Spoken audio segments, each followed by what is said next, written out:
Welcome, everyone, to the 7th episode of Universal Podcast, where every episode merges psychology with another subject.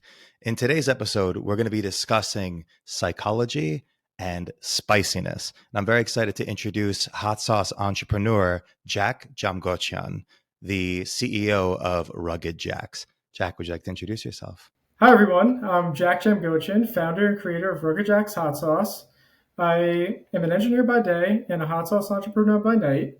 And I launched Rugged Jacks Hot Sauce in 2020, right after the pandemic, when I was looking for a creative outlet to produce something and a way for me to connect with other people, and a way to get outdoors, enjoy the environment, enjoy the fresh air when it's at a time when everyone was cooped up in their apartments. I was able to start growing peppers at my friend's farm. So it was a daily and weekly trip out to his farm where I would, enjoy the fresh air, enjoy the peppers, enjoyed growing the peppers, and I was able to create 6 different flavors that I launched in December 2021. And I have 3 of those flavors in front of me. I have pineapple mango. I have Old Hickory. And I have chipotle, which from my experience was the spiciest of the 3 that I have. I mean, I have all 6 in the fridge. And I'm very excited to eat these while talking to you. Let me ask you, what exactly motivated you to start to get into creating hot sauce, or rather creating a hot sauce company? I know there's over 350 hot sauce companies across the United States, and that number is kind of increasing. So what are the inspirations for you to start this kind of company? I think mainly my passion for food, and specifically spicy food, gave me the necessary kind of drive to move forward with the hot sauce company. I love putting hot sauce on my own food, and I created these flavors really for myself during the pandemic. Before I even knew I was going to sell them to anyone, I just produced them, and then friends and family encouraged me to start a business and actually give these sauces out to everyone else and have everyone else enjoy them as well. So you're speaking about enjoying hot sauces. What do you think, just from your sort of experience and from your conversations, I know you've probably had many, why do you think people enjoy spicy food? It comes from a couple different standpoints. One could be cultural. Some cultures have a lot of spicy food, so people enjoy it because that's what they grew up with. The other is, the actual pain, the feeling that you get when you eat something spicy, the way it makes you feel. And I think that goes along with the psychology of it, and I think that's why we're talking about it here today.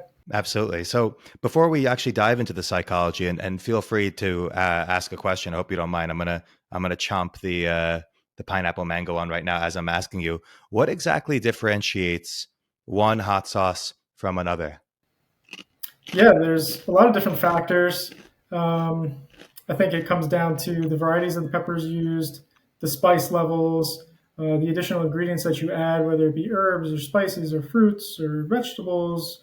And then if it's acidified hot sauce or if it's a fermented hot sauce, that will also kind of determine the flavor profile and also the color and the flavor, most importantly, as well. I never thought of coloring as being a factor. Not like artificial coloring, but the natural coloring that a pepper provides, because they're so vibrant, these peppers. I mean, you get bright oranges, bright reds, yellows, greens. You can get purple. You can get crazy, crazy colors. And that's what a lot of like small hot sauce craft hot sauce makers are kind of doing now, is creating hot sauce with these very obscure varieties of peppers that no one really uses, and the mainstream hot sauce industry doesn't use. They have cayenne peppers, Tabasco peppers, jalapeno peppers, and that's really it when you get a commercial hot sauce. And that's why these half craft hot sauce companies are developing these flavors that people are really interested in, because it is something different that they can't get on the shelf otherwise. Would you say, and this is probably the only yes or no question I'll ask you, would you say that, sorry, I'm focusing on also pouring this. This is the Old Hickory. This is the one that I love the taste of this one. Um, would you say that the craft hot sauce? Would you say that the craft hot sauce boom is, analogous to the craft beer boom? That there's, individuals who are, essentially trying their own thing and don't want to have just the typical, like corporate beer. I do, yeah. I think similar to what happened with the craft beer industry is what's happening in the craft hot sauce industry. I think it's still a very new industry. A lot of hot sauce companies have sprang up very, very recently, and there's still, I think, a lot of developments happening in the space, a lot of exciting things, new peppers being formed by breeding. That's how the Carolina Reaper was formed, just by everyday individuals experimenting on their own. So you mentioned the Carolina Reaper. So at this moment in time, that is the spiciest or the hottest pepper according to the Scoville scale, right? Yes, right now that's the hottest tested and verified pepper out there currently, which is a 2.2 million. Right. I mean, it really is fascinating. I mean, I know that a lot of this has to do with capsaicin, that the compound capsaicin, and that jalapenos have about 2,500 Scoville units, and then that's low in comparison. Right. And then you said how much was the Carolina Reaper? Carolina Reaper goes up to 2.2 million. So it's it's much hotter. It's definitely not an everyday pepper for everyone. So That's the crazy thing is pepper spray. What's used for riot control is often between 2 and 5 million Scovilles. So it is. I mean, it depends on what kind of pepper spray, obviously. So people are routinely ingesting something that is essentially a weapon for riot control. yeah, it can be poison. It depends on how you look at it. But some people enjoy it with their food and just enjoy ingesting pepper spray. It just makes you marvel at being human, and you reflect on some of these things. I mean, not to take this very far out, pun you'll see is not really intended, but if aliens, aliens are in the news a lot lately because of the government proceedings, or the court proceedings. But if aliens came down and you tried to explain alcohol to them, that there is this thing, this essentially this toxin that we would ingest routinely that would make us behave with less, um, with poorer executive functioning, uh, meaning like hypothetical reasoning. All of these things are just hindered, and we routinely get into that space. They would be so confused because there's very few animals that would just routinely poison themselves. Yeah, Yeah, likewise with yeah, hot peppers. They're like, "What are you doing? You're eating something that's causing you stomach right. pain and vomiting." I mean, It actually is hilarious, though. Um, do you have before we continue? Do you have any questions? I'm going to start loading up the Chipotle one. it's kind of interesting. Like, what kind of people would want to eat hot peppers? Like, are there certain personality traits that predispose people to liking and enjoying ingesting something that could be potentially a weapon? Well, I mean, it would be essentially the type of people that you would expect. These are people who have sort of adventure-seeking traits. People who have the trait of openness, who have, who would be called adrenaline junkies.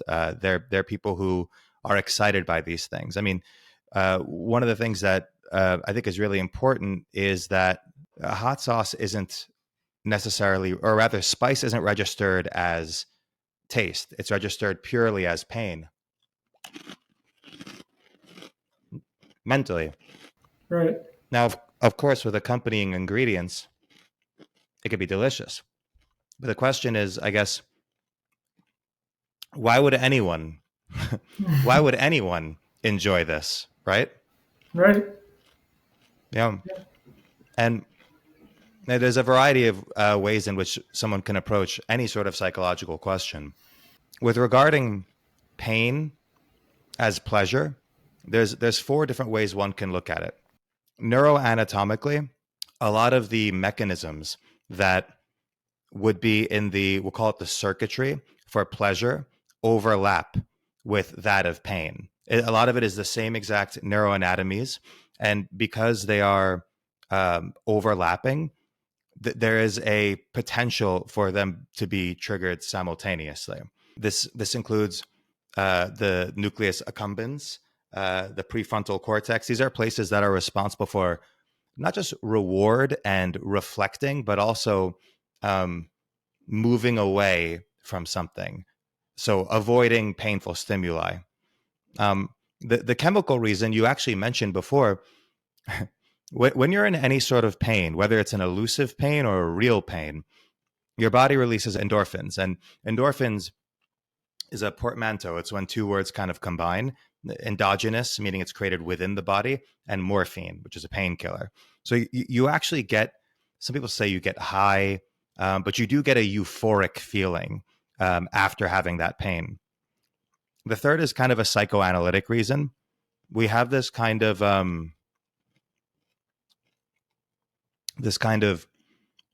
pleasure that we experience when we can distance ourselves from something that hurts us. So this is called hedonic reversal. It's also called uh, uh, benign masochism. And it's the same reason why we watch scary movies or sad movies or go on roller coasters or jump out of an airplane, hopefully with a parachute. The idea that we are simulating pain or fear or anxiety, the second we distance ourselves from it in the recognition that it's not real, it's not something that's actually harming us, there is a euphoria that comes from that. And the fourth would be sort of an evolutionary reason. That would ask, why this kind of thing is this experience of pain and pleasure being overlapping, why all of these things have continued over this gigantic span of time. And in order to look at anything evolutionarily, you have to look at whether it promotes feeding, fighting, fleeing, or procreating of the individual, a group, a gene, or we'll say physical traits, what are called phenotypes. And the prior explanation that it sort of helps us kind of master a fear, the fact that it's not like we're just eating pure capsaicin, which I think is 15 million Scovilles, but rather we're eating vegetation and spices that have other nutrients that help us. So we've actually developed a taste for these because it was what would provide us sustenance. So those would be, I guess, the four reasons. You have the neuroanatomical, you have sort of a chemical or hormonal reason, you have a psychoanalytic reason, and an evolutionary reason. But no matter how much theory you ingest about this kind of stuff, it still strikes me as bizarre that pain can be something that's so pleasurable. Yeah, absolutely. I've experienced it myself. I mean, eating a hot pepper, you get the heat, you get the pain, but then after that kind of subsides, I think your body's response is to release those endorphins, like you said, and you do start to feel euphoric, and it like you actually want to continue eating that thing that just caused you pain, but now it's making you feel good. Um, and yeah, it's an interesting thing. Let me ask you, what is, for yourself, can you tell me an experience sort of off the cuff of something spicy that you've had and what that experience was like, excluding your own stuff at Rugged Jacks? No, I think the most I've experienced was just fresh peppers because those are going to have the highest concentration of capsaicin, um, and all the oils and are just concentrated inside that pepper. So when you take a bite into a pepper like that, I've eaten many. It's one of the reasons I've gotten interested in spicy food. Um, Recently, I had a dragon's breath pepper, which is an experimental pepper, which is contesting for hottest pepper. It's somewhat thought as being hotter than the Carolina Reaper at 2.4 million Scovilles. I did not eat the whole thing, but I did eat halfway through it. And just like I was explaining before, you get a sense of euphoria from it. And I just enjoyed nibbling on it little by little. And now, if you were to take and eat the whole thing all at once, then you are kind of in effect shocking your body, and that reaction might be a little different. Your airway might start closing down much quicker because mine did already start closing down just from the little I ate. Um, and you'll start tearing. Your stomach will be in pain. You'll start sweating profusely. You're turning red. Some people say you have smoke coming out of your ears. It's like almost literal. Do you want to talk about how the sort of the process, we can discuss this together, how the process of like spiciness actually works? Yeah, yeah, we definitely can. So we spoke before about capsaicin. So there's really three things you need to know. Well, first, I guess the first thing you need to know, I actually have this queued up. Um, there is more than five senses. You have the smell, the sight, touch, hearing, and I don't know why I'm missing one, taste, the most obvious one. And besides that, you have things like proprioception, sort of your sense of balance, chronoception, which is your sense of time, of course. And then you have nociception, which is your sense of pain, which can be very different than the tactile from touch. So that's, I guess, the first thing that we should know. The second thing is that all of these different types of senses they are vulnerable to illusion. You can have, of course, chronoceptive illusions where time seems like it's dilating or going really fast, going really slow. Um, you can, of course, have proprioceptive illusions. Have you ever been in a wave pool, by the way? Yeah, Like it's so you ever been in it for a long time? Then when you get out of it, you feel that sudden undulation. yeah. It's I get the same feeling when I'm on the boat and you rock into the waves. You come off after being on the water a couple of days, and yeah, you feel the same thing. Right, right. Yeah, that's exactly it. So I mean, we know that every sort of illusion, sorry, every single sense is predisposed to some sort of illusion.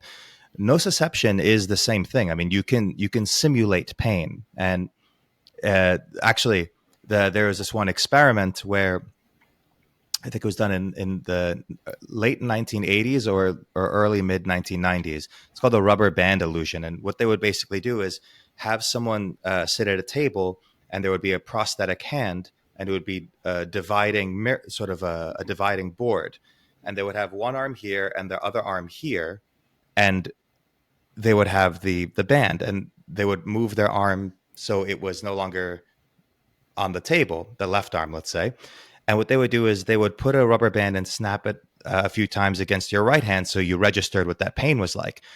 And then they would wind up really, really hard, like they're going to really smack this thing. And people actually felt a glimmer of the pain when it snapped on the rubber band. And people flinched, people moved away. They did other ones without pain where it was just brushing it gently, both hands, and they felt it on their left hand as well. You have things like phantom limb, where typically veterans have lost a limb and they can actually still feel it.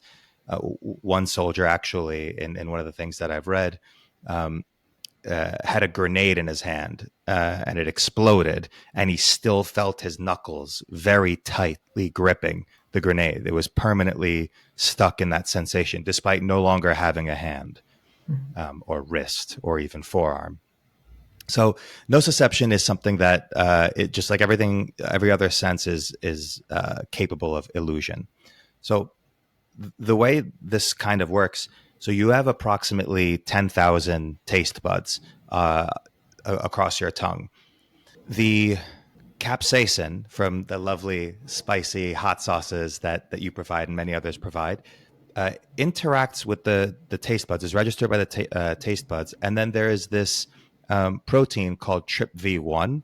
That specific nociceptor is responsible for essentially chemical and thermal pain. There's different types of nociceptors. There's for heat, which it registers at 49 degrees Celsius, which is about 109 degrees Fahrenheit for the Americans. You have a mechanical one. If someone's twisting your finger really hard, there's a certain point where you start feeling it as pain, and it registers everywhere. And there's a chemical one. Interestingly, capsaicin is entirely a chemical process. There's no actual fire or heat, obviously, or else you would see it. It would be like a cigarette on your tongue. You would see you would be basically you'd have ash in your mouth. So it's entirely an illusion. I mean, the process is actually fascinating. And do you drink seltzer or sparkling water? Yeah. Do you ever have something that's really carbonated and it like kind of burns? Hmm. I don't know if I've had that feeling. Yeah, so sometimes extremely carbonated drinks will cause like a burning sensation. That's the same exact process that capsaicin, or very, very close. I mean, it is the same. It's still TRPV1.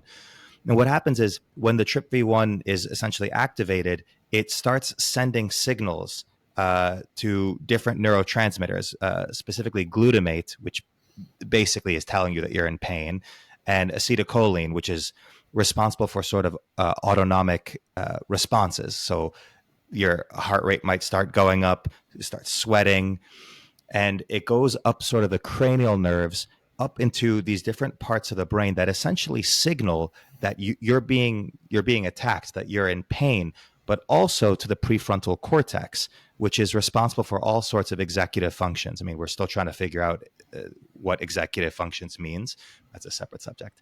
Uh, but the idea is that you are thinking about what just happened. You're reflecting on it. Are you actually on fire? No, you're not. And that's essentially when you get that euphoric release, that recognition that you're not actually in pain, that this is an elusive experience that your benignly masochistic self has once again endured. So that's basically the process. It's entirely elusive. It's entirely an illusion. Yeah, it makes me think if there's a way to like bypass that that kind of response by your body to just I don't know trick it back into thinking that it's not spicy.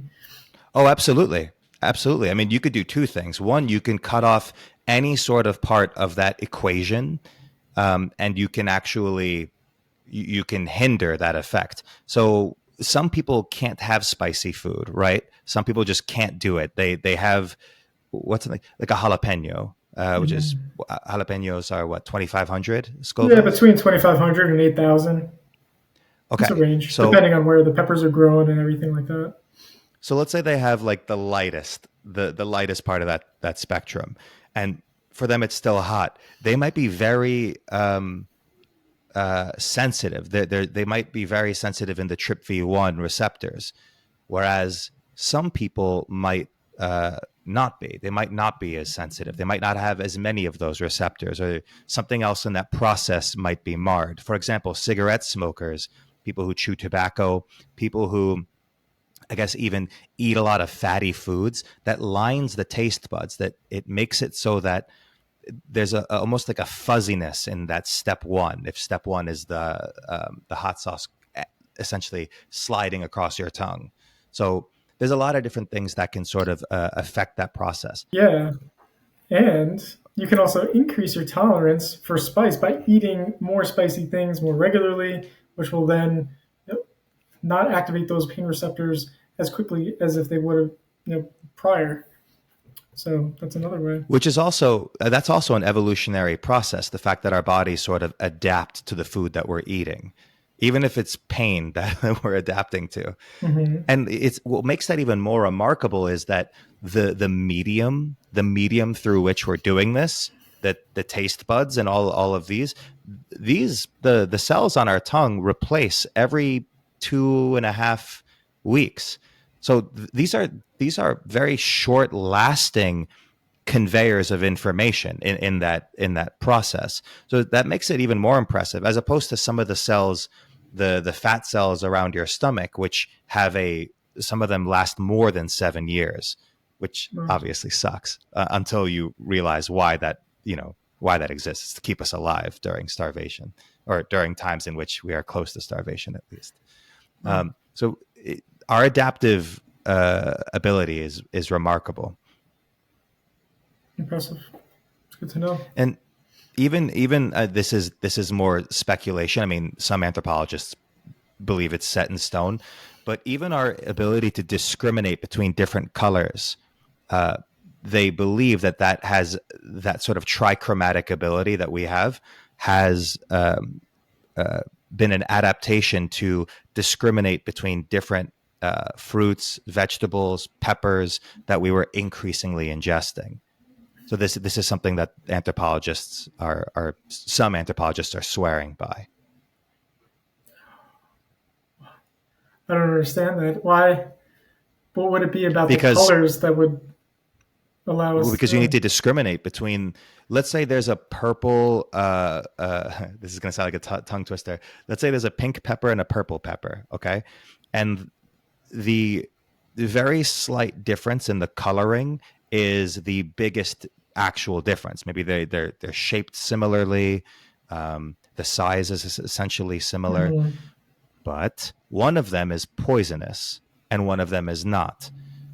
Got those it. that those that could not differentiate between them and ate them would die off. They would not pass their genetic material to the um, next line in the lineage. Those who could discriminate between them or differentiate between them would continue ingesting them and would create a new generation that would have essentially that trait, whether most likely a series of genes to be able to discriminate that. I understand now. So it's just that if it's the same vegetable and there's two of this like very slightly same color, not that if one is purple, one is orange.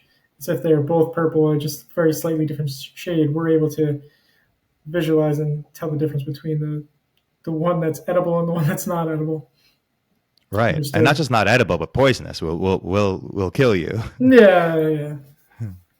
Um, so it is. I mean, it is interesting, like the decisions we make, and what it takes for us to live, what it takes for us to survive, and and now we now we make things with these, or you make things, you make these things. Uh, what exactly? Let me ask you, what exactly did it take? What did it take for you to sort of create a hot sauce company? This is less psychological. I mean, perhaps everything's psychological, but this is more of an entrepreneurial question. What exactly were like the methods to start Rugged Jacks? There's a lot of mad methods implemented.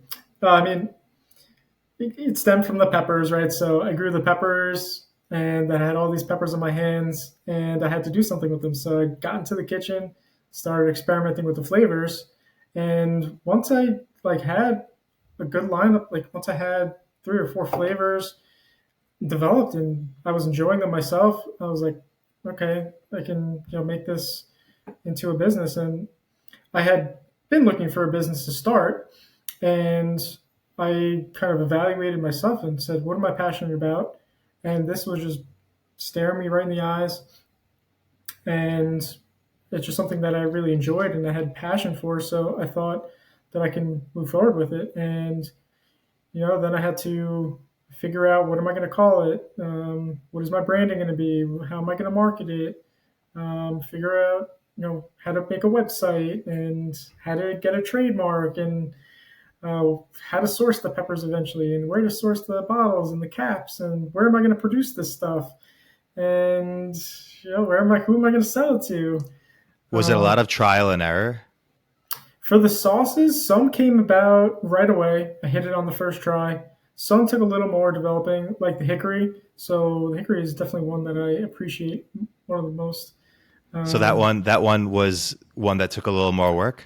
Yeah, that one, just something with the jalapeno by itself when you cook it kind of turns like this unattractive brown color, and the flavor isn't as good as a fresh jalapeno at all. The flavor gets, I don't know, it doesn't taste good, quite I'm not frankly. gonna lie. The old hickory is gonna sound like a commercial. The old hickory is so good on burgers. Like Yes, it's such a good taste on hamburgers. yes. That's what I'm having So, right now. so Not burgers, unfortunately. yeah, I couldn't just boil the peppers, so I was like, all right, let me try smoking them. Smoked them with a bunch of different woods, and I landed on the hickory wood, which I thought paired really well with the jalapeno flavor. Um, and then the rest of the ingredients, like apples and apple cider vinegar that went in there, just complemented each other really well. When you are doing this, are you the sole taste tester? Yeah, so that was something I had thought about. I've always been the taste tester in my house, right? So like my mom would make a batch of something and she'd always come to me, what does it need? And we would she would always consult me and say, yeah, these a little more lemon, a little more salt. Wait, she would say, what does it need?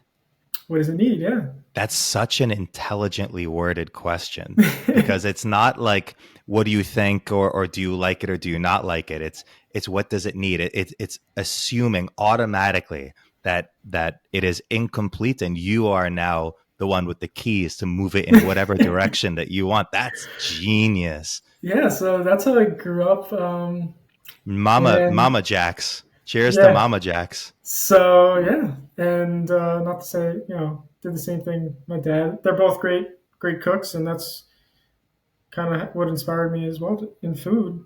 And that's what inspired me to enjoy food, and we always enjoyed meals together. It was always our family time, sit down together in front of a delicious meal, um, and just have our family time over a nice meal. Have you ever had one of your own hot sauces and asked yourself, what does it need? And looked in the mirror and said, pain, more pain. Yes, I have.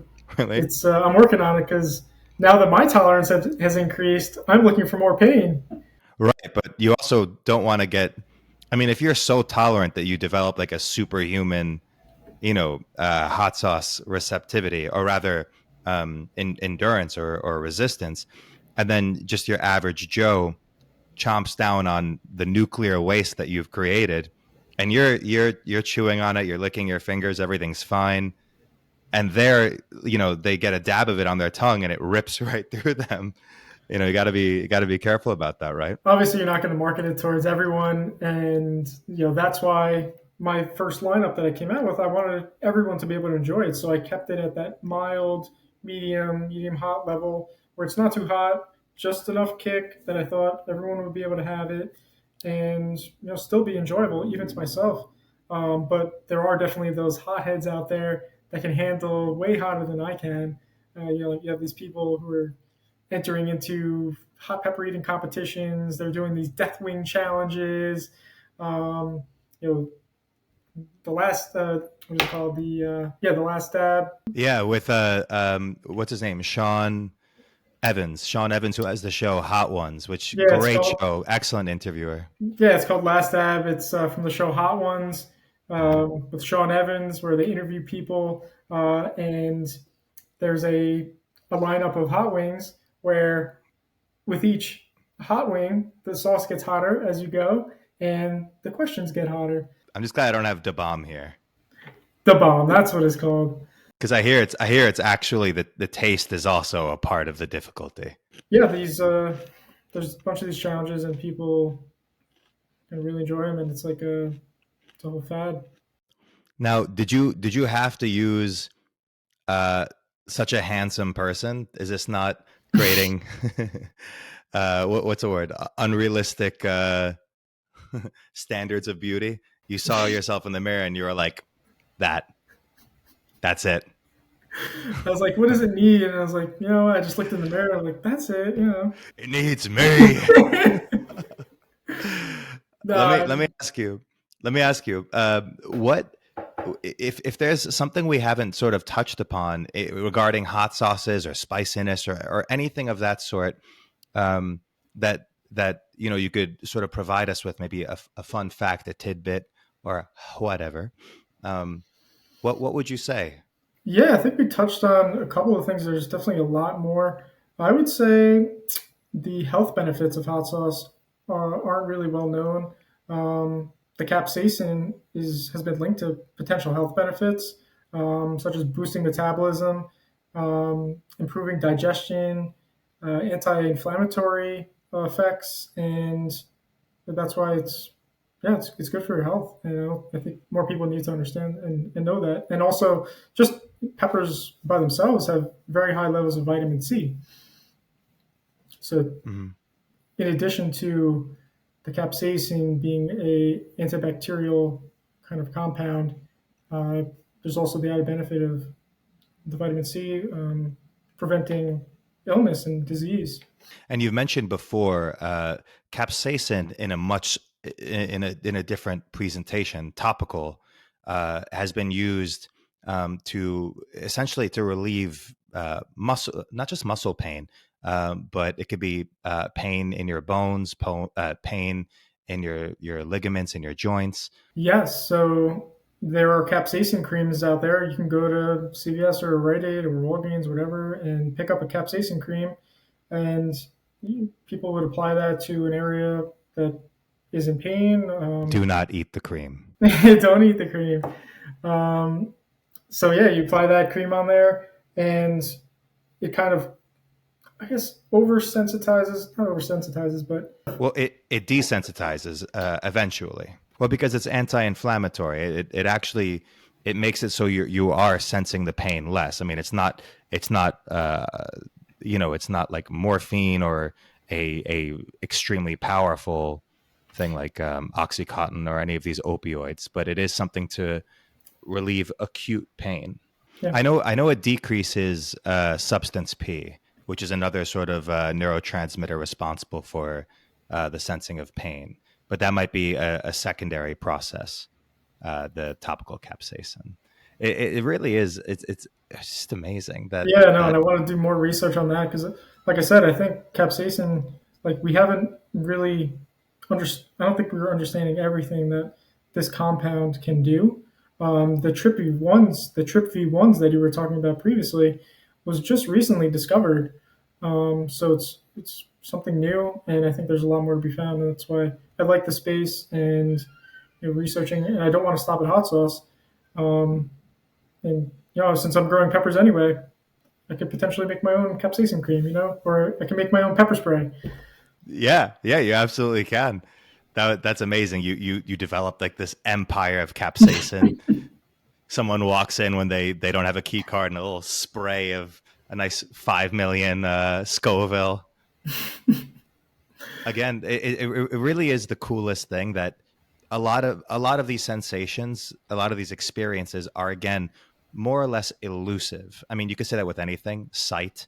I mean, the visible wavelength of light is gargantuan, and we receive less than 1%, or we can perceive less than 1% of that light.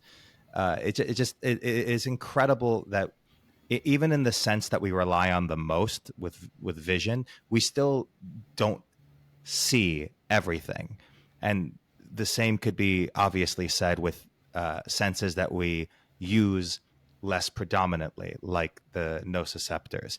It'll be fascinating if we can figure out how, for example, mintiness, if you have a mint, the TRPV1 is actually inhibited and another protein is increased. It's called TRPM8, is increased. And that's the sensation of cold that you get.